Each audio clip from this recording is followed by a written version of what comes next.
Drummers.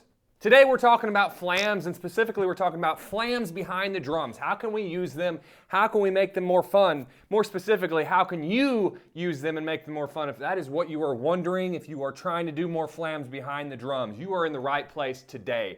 We're going to go over that, and there are 3 specific things that we're going to look at. So be sure to stick around for the whole video. Specifically, point number 1 is super important, but 2 and 3 look to number 1. And they're just going to be really helpful for you. So stick around. But with that, let's go ahead and just dive right in. Hey, what do you want? What? What do you want to eat? Yeah, can I just get a flam sandwich? Yep. Sweet, thanks. So number 1, trying different things and or practicing different things that you may not be used to. Now this just goes hand in hand with every single thing that we do behind the drums. But with this, trying different things, if we look at the flam, we know that the flam is one grace note or a ghost note followed by a prominent louder note, and they're played almost at the same time. So a right flam, the right hand is the prominent note, left hand is that grace note. Left flam, the opposite. So with flams, dude, there are like some helicopters going over again. This is like the second time. Something that we can do automatically is if we just take the basic rock beat, for that backbeat of 2 and 4, let's just do flams for that instead of just regular accented snare beats.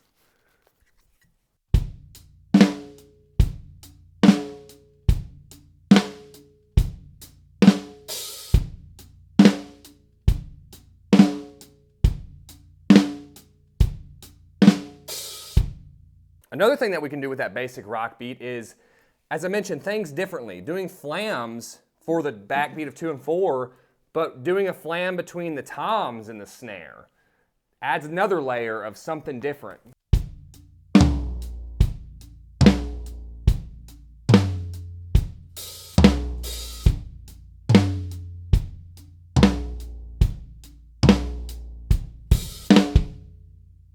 So right there's a couple different ways being able to do flams between the snare and the tom, and then even flams between the toms.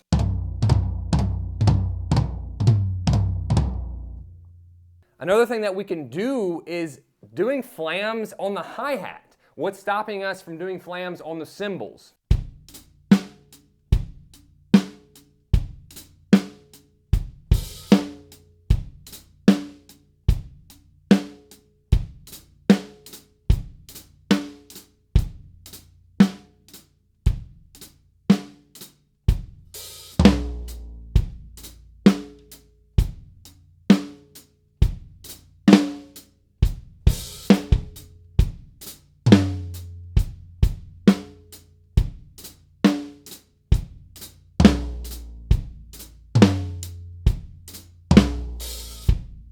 So it's just a fun little way to be able to apply flams a little bit differently. In the description below, there's a link to my Booster Flams product. That is going to help take your flams even further. There's tons of helpful information in there, as well as more fills that you can do using way more flam-based rudiments. So definitely check that out if you're looking to take your flams even further. Number 2, subdivisions. Now this is something that we can really delve into with the different flam-based rudiments that we have, and you want to delve into as many of those as you can. There's tons of them.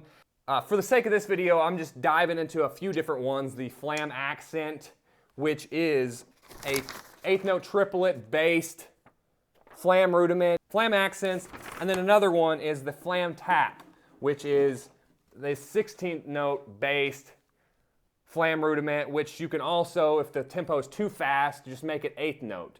I think we get so stuck in doing things exactly as we learn them, and we don't learn how to go outside and try to figure out, how can I make this my own? How can I alter it? How can I just become more creative and speak more creatively behind the drums? So, number 2, looking at the subdivisions, if we take the basic rock beat again, and we take this 8th note triplet flam accent, like we could just take the concept of doing flam accents on the hi-hat. Now, all a flam accent is right, left, right, left, right, left, but with a flam. So a right flam, remember right is the prominent, left flam. All it is right, left, right, left, right, left. So, basic rock beat, doing the flam accent, maybe on the hi-hats or on the snare, but we're doing the eighth notes of the rock beat with that eighth note triplet.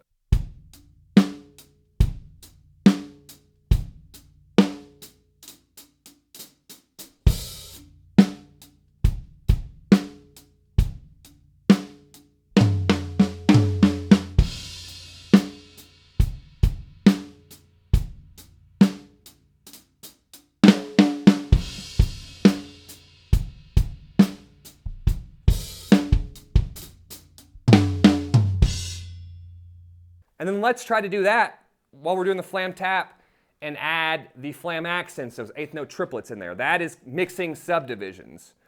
Oh, I should have mentioned a flam tap is just, the sticking is right, right, left, left, but the first and third note is going to be a flam. So right, right, left, left.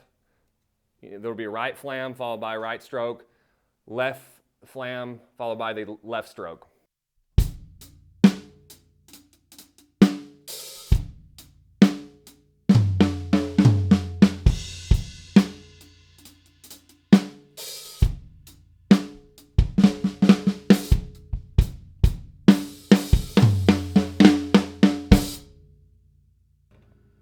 So playing around with all those rudiments there and using those mixed subdivisions, doing flam taps, flam accents, and then just moving that around the kit on the cymbals. Those are the first two. The last one is equally as important. So this one is actually using linear drumming to add more depth to your flams. And this is something that I'm always talking about. Linear drumming is super, super fun to do, and that's just where more or less you're not having more than one limb hit at the same time. And this is kind of weird when talking about flams, because technically flams are two limbs hitting.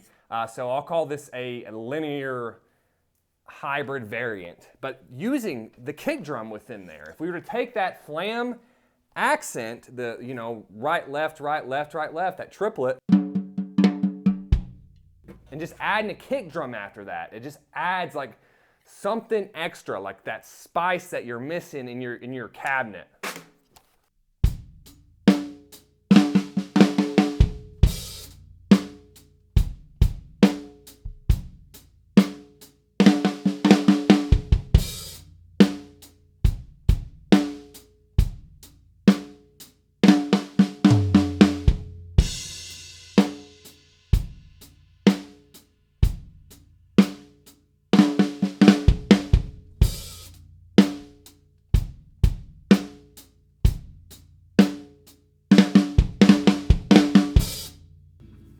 That last one, I did the flam tap with a kick drum in between. So don't be afraid to take drum rudiments how they are and break them up even. The flam tap, if you just wanted to do the right, right, and then do a kick, left, left, kick, adding that kick drum wherever you can for these flam rudiments, it's going to help your creativity. It's going to help you be able to apply flams better behind the drums. So doing all of these different things, it's going to help you. It's going to help your flams. It's going to help your creativity.